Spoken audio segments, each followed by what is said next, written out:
রোজার নিয়ত কোনটি বা কিভাবে করব? নিয়ত করা কি রোজা রাখার জন্য জরুরি? নিয়ত তো সমস্ত ইবাদতের জন্য জরুরি, কিন্তু নিয়ত করা জরুরি, নিয়ত বলা জরুরি না। নিয়ত করা এক জিনিস আর নিয়ত বলা আরেক জিনিস। মুখে নিয়ত বলে আর অন্তরে নিয়ত করে, অন্তরে নিয়ত করে আর মুখে নিয়ত বলে।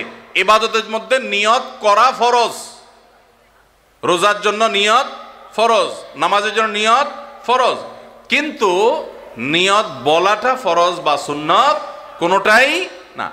আমরা যে রোজার নিয়ত শুনছি, নাওয়াইতু আন আসুমা গাদান, আছে না?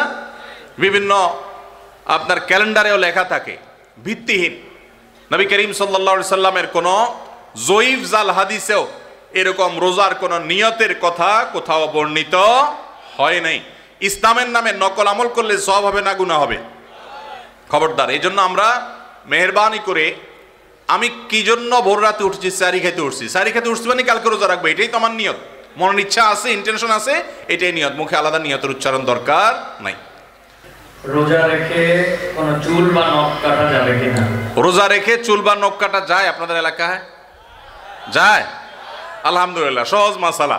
রোজা রেখে চুল বা নখ কাটলে রোজার কোনো অসুবিধা হয় না। রোজা রেখে সরিষার তেল গায়ে মাখলো কোনো অসুবিধা নেই, কোনো আপনার স্নো পাউডার ইত্যাদি ব্যবহার করলে এগুলোর কোনো অসুবিধা নাই, রোজা হয়ে যাবে ইনশাআল্লাহ।